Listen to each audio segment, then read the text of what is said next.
I'm sitting at the top of the Timber Hill district in Norwich. This was part of an area known as the Castle Fee, and when the castle was built in 1067, the fee was the land ceded to the crown by the local town. What this meant was that the people who lived here were subject to different jurisdiction and taxes from the regular citizens of Norwich.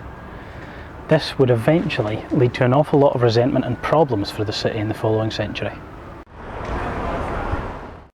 The men of the fee, which is what people who lived here were called, were subject to a different set of courts.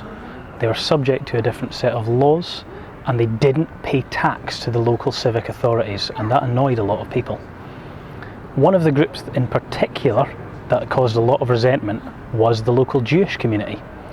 Jews were brought over by the Normans because at this point in time usury, or making money from money lending, was considered a sin. That wasn't lifted by the Catholic Church until the 16th century. So in order to become a successful, profitable market town, Norwich needed to have a Jewish community, and they were brought in by the Normans. And it was the Normans who came in and established the fee, who brought in the Jewish community, and who displaced a lot of the native Anglo-Saxons. The map of Norwich, which stands at the top of Timber Hill today, shows an area that is called the Castle Fee in red. This was actually the reduced Castle Fee. It was reduced by Henry II in 1145. Initially, the castle motte and the land of the fee would have extended much further into the medieval town. Medieval town is marked roughly by this dotted line you can see that was the boundary wall, and the fee took up a substantial area of the southeast quarter of the town. And it wasn't until 1145 that the area of the fee was reduced. Now, the fee was reduced because of political problems that had been created by a murder, and it's that murder I'd like to talk about today. On the 22nd of March 1144, a murder happened that would change the face of Europe, and it happened right here in the heart of Norwich. Wenston and Elviva, who are two of the local Anglo-Saxon residents, had a 12-year-old son called William, who was an apprenticed tanner in the city. A strange man showed up and claimed to represent the local church. He claimed he was a cook who was working for the monastery. He offered William a job working in the kitchens, and he paid Elviva 3 shillings so that William could enter service in the kitchens. Now, that wasn't particularly unusual for the time, so Elviva thought no more of it.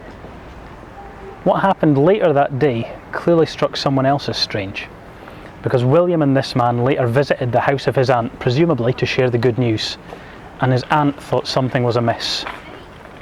She sent her daughter to follow them after they left the house, and William's cousin would later swear that she witnessed him entering the house of a well-known local Jew. That was the last time William was seen alive. That was Holy Tuesday. On Holy Sunday, his body turned up on Mousehold Heath. He was wearing boots and a jacket, and he looked like he had been quite severely beaten and tortured. He'd clearly undergone a violent death. What happened next was a chain of events that would spiral out of control. After William's body was found, his cousin swore that she saw him go into the house of a well-known local Jew, and William's Saxon family seized on a lot of the tensions and folk demons that were flying around Norwich at this time, and ended up blaming the local Jewish community.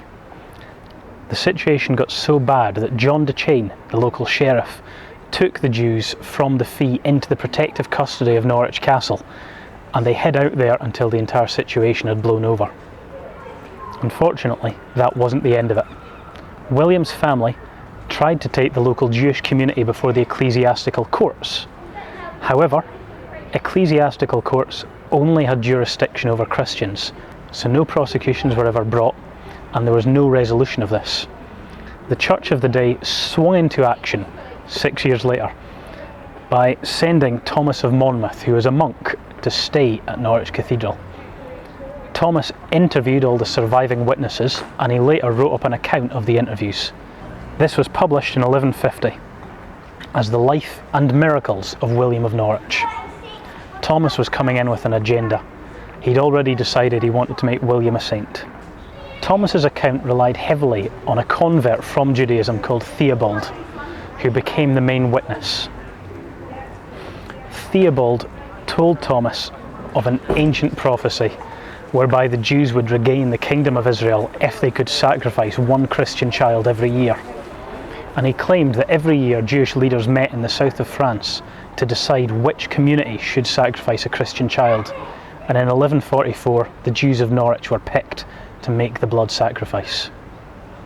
All this went into Thomas's written account, which was published in 1150 and would go on to form the basis of a medieval genre of literature known as blood libel.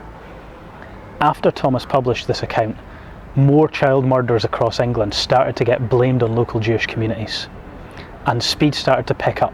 So by the time you get to the early 1220s, blood libel has become an established genre, and Jewish communities get blamed for virtually all child murders, which kind of gives them a bad rep.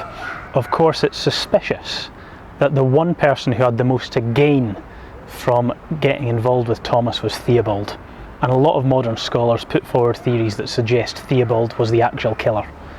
This murder brought local tensions between the Jewish community and the Anglo-Saxon community to a head, and it highlighted a lot of the problems with having the men of the fee separate to the town of Norwich and subject to a different legal and tax code. So in 1145, the area of the fee was vastly reduced. Unfortunately, this didn't solve the problem, and race relations continued to worsen in Norwich and across England. In 1190, there was a riot by the local peasants, and the Jews were the target of sustained anger. Buildings were burned down, people were murdered, and the Jews took shelter in Norwich Castle. Those who didn't make it into the castle were killed in the streets, and when they were building Castle Mall, they found the remains of a medieval well which had 17 bodies in it. DNA analysis suggests that these people came from a couple of families, they died around about 1190, and they are probably the remains of the Jewish riots in Norwich. 1190 wasn't even the last riots. Norwich had further anti-Jewish riots in 1235 and 1238, and by this time that sort of anti-Semitic feeling had spread across England as a whole. By the 1230s, virtually every major town in England had a designated Jewish ghetto where the local Jewry could and would live. Edward I, sometimes called Edward Longshanks, came up with a much stricter policy on Jewish citizens. He required Jews to wear large yellow Stars of David on their clothing so that they were easily identifiable, and in 1290 he expelled all the Jews from England, initiating 3 centuries where the Jews couldn't live here. It's funny to think that William's murder changed everything. This was the first case of blood libel in Europe, and the literary genre that this spawned and the bad feeling and the rumours that that created went on to poison the relations between the native English population and Jewish communities across the country, and would later be replicated right across the continent of Europe, leading to widespread pogroms and persecution.